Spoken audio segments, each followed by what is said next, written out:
What's up? Nicole here with Nicole unleashing the best version of myself so you can get inspired to unleash the best version of you. Excuse my wording. Sometimes that happens, so don't judge me, please don't. Okay, thank you. All right, so today I just want to talk about like the why it's so hard going into your full potential. I'm looking at my notes, guys, so if you see me turning, that's what I'm doing. Going into your full potential is hard. It really is. There are like just some points that I want to point out and talk about, and because you can feel like the depression, anxiety you may be feeling is really something. I believe, to me, I felt like my depression, anxiety was because I wasn't living up to my full potential, and that with that came along, it made me want to say, hey, well, I wonder if somebody else feels like that out here. And so when I realized that, when I had that moment of clarity, like the aha moment that I wasn't living to my full potential, I started thinking about things that were stopping me from doing that. So I immediately started making some changes. And going into your full potential, it won't be easy. It's going to be very challenging. But in order to be able to step into your full potential, you will need to make sure you are very self-aware. And by that, I mean you're going to really have to self-evaluate and realize what, like I said, what is stopping you.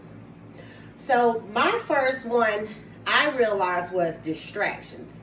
I was distracted by people. I was distracted by activities. I was distracted by old pain. I was distracted by things that I could not change, which was pretty much the past. It was stuff that like that. Like I just kept replaying past pain in my head, and it was like, and in a sense, I was victimizing myself.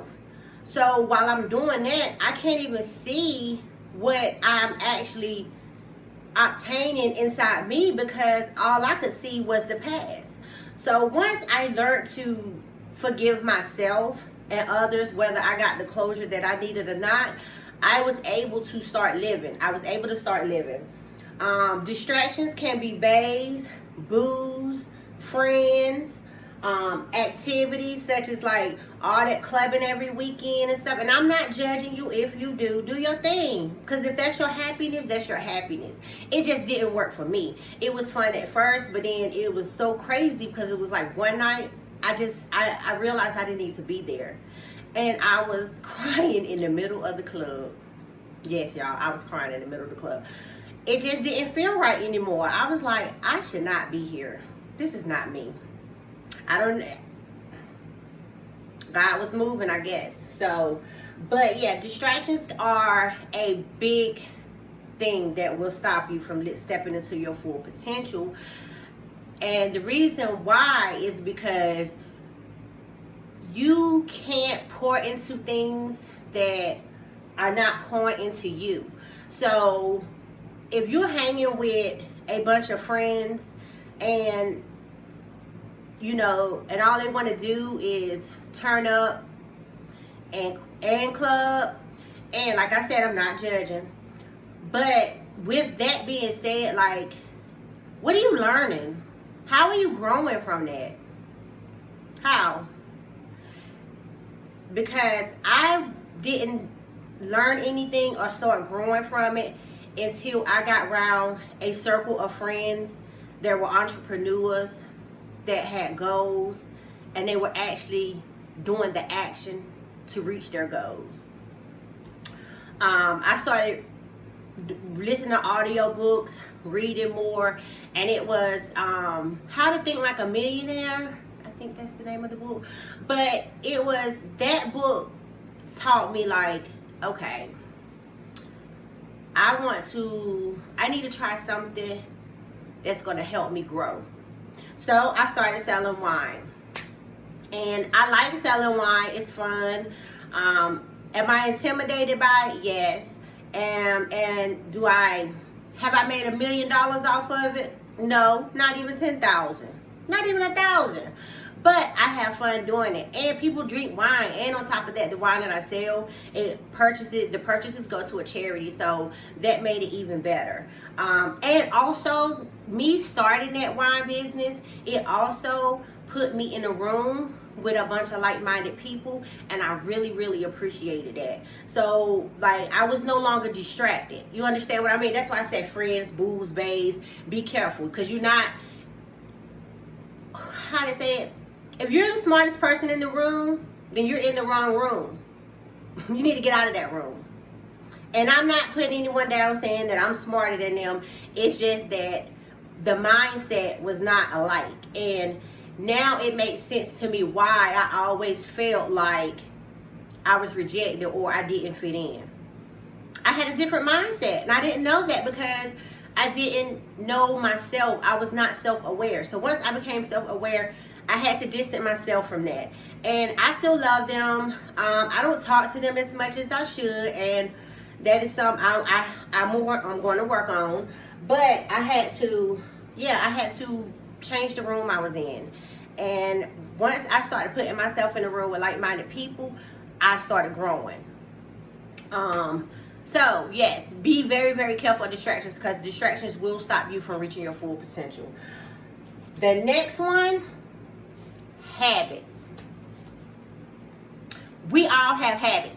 Whether it's a good habit, a bad habit, you have a habit. Nail biting, nose picking, drinking, smoking. It's just little habits that we start. And once you form a habit, they are hard to break. Habits are very hard to break.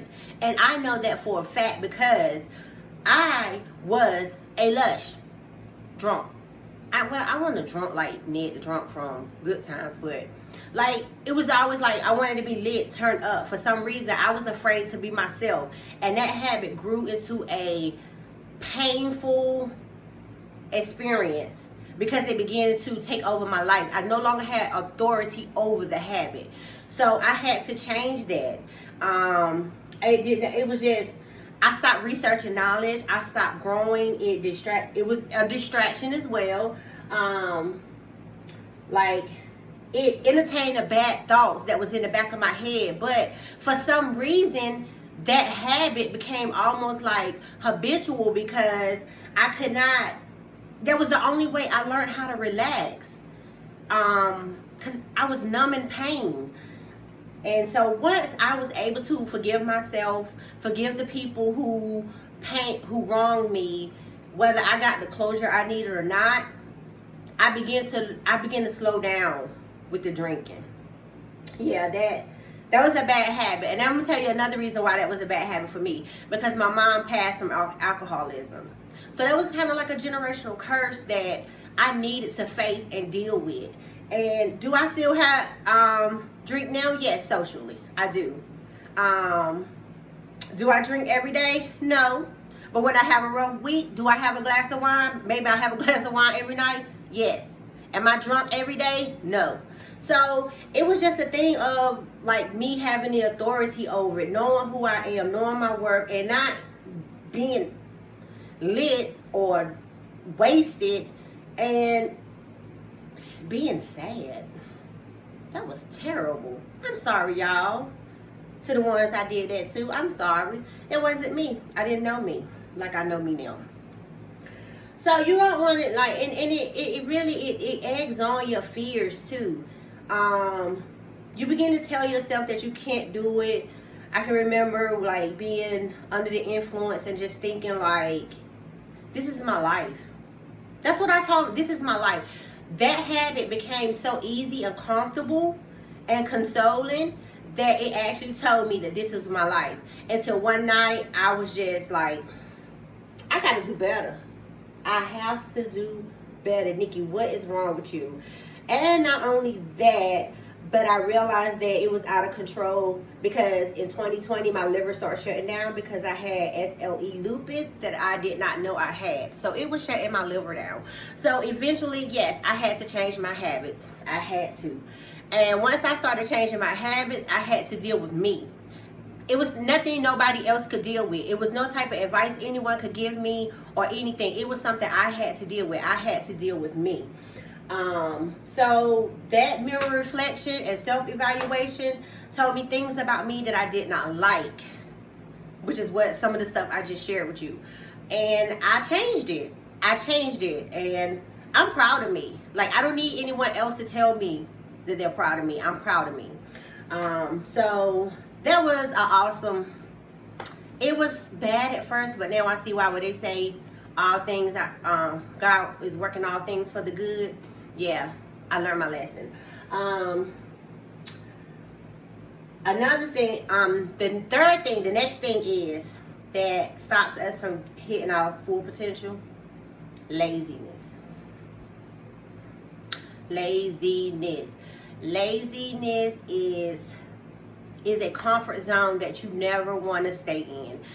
And I know some days we're going to have our days where we just don't feel like it, but you can't stay there. Laziness was a big problem of mine, and a lot of my laziness was coming from depression, and I wasn't cleaning. I didn't care. It was just, you can't be lazy. You have to take the actions to become that better person. You just have to do what you have to do. Don't just, like Nike say, just do it. Don't even think about it. If it's something you feel and you know you need to do, just do it. Just do it. Lose that lazy spirit. Work on it. If that's something that's a big issue for you, create some things that you can do that will stop you from being lazy. Especially, like, set up some goals, some like short-term goals, some long-term goals, and just start working on that if that's one of your cons. So yeah, get out of that lazy spirit. It's not good for you. And the last thing I want to say is forgiving. So forgiving is hard because, and I know, especially for people who like to hold grudges and don't really like to talk things out, because once you do them wrong, they're gonna cut you off. But you have to forgive. You have to forgive, because not forgiving is not for the other person. It's for you. Forgiving is for yourself, so you can understand that even though this happened, I cannot stay here in this pain. So, like, forgiving gives you a new start. It makes room for the new things that you're trying to change. It makes it better for you to be able to move on. Like, if you, like, not forgiving, it's like you want to go to the next block, but you're steady driving around this block. How are you going to get to that block driving in a circle?